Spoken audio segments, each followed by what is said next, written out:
Chers élèves, bonjour. Dans cette vidéo, on va faire une petite révision sur la partie des transformations nucléaires. Donc, dans cette partie, on va répondre par juste ou faux pour les affirmations suivantes. Donc, l'affirmation transformation radioactive d'un noyau possède un caractère prévisible. L'affirmation est fausse. La transformation radioactive d'un noyau possède un caractère aléatoire. Donc, vrai. Donc, un noyau, on ne peut pas savoir quand ce noyau se désintègre. On ne peut pas savoir la date de désintégration d'un seul noyau. La désintégration spontanée d'un noyau n'affecte pas celle d'un noyau voisin. Vrai. La désintégration spontanée d'un noyau est perturbée par un noyau voisin. Fausse. Donc la désintégration spontanée.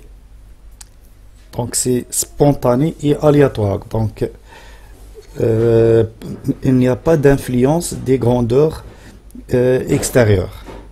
Information 5. Un noyau âgé a plus de chances de se désintégrer qu'un noyau jeune.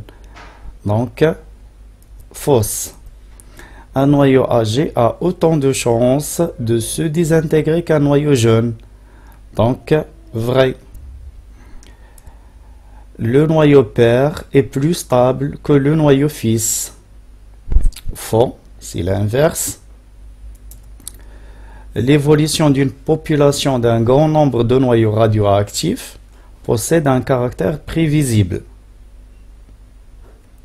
Vrai, car on peut prévoir l'évolution temporelle d'un échantillon qui contient un très grand nombre de noyaux radioactifs.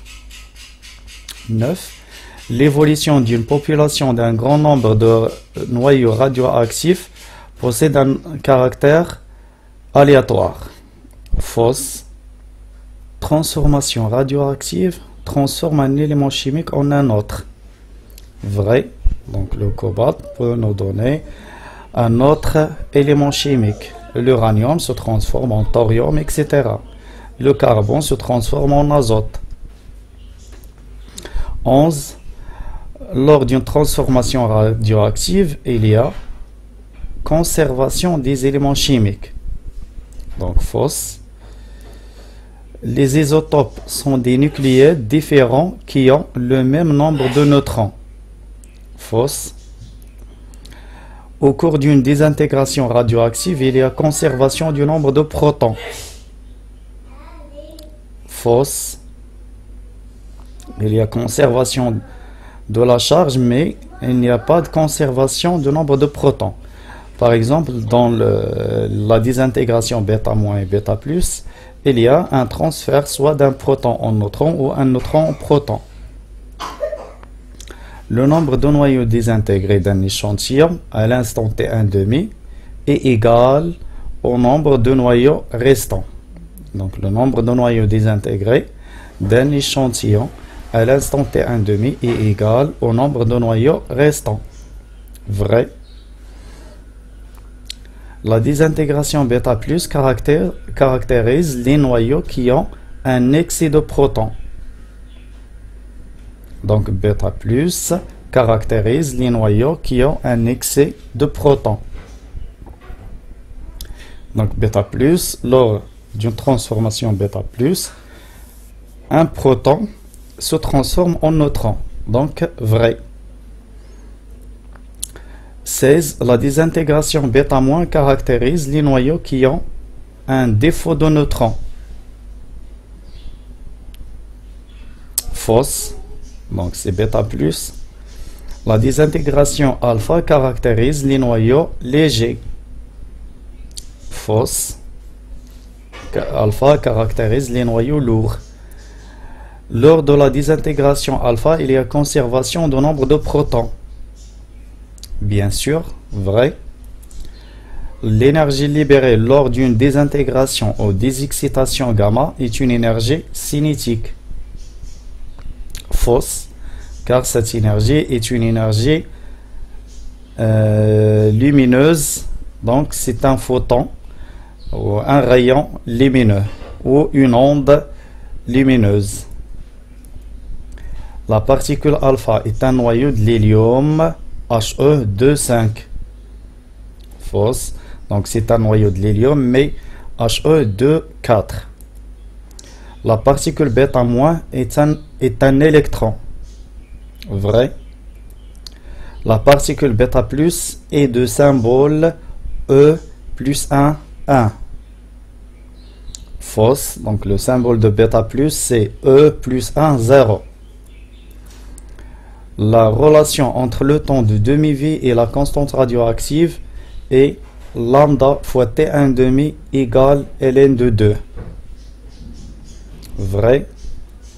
La masse d'un noyau est plus grande que celle de ses nucléons. Fausse. L'inverse. Au bout de 3 T1 demi, le nombre de noyaux désintégrés d'un échantillon contenant N0, contenant un nombre N0 à T égale 0 et 7 N0 sur 8. Vrai, car le nombre de noyaux restants c'est N0 sur 8, donc vrai.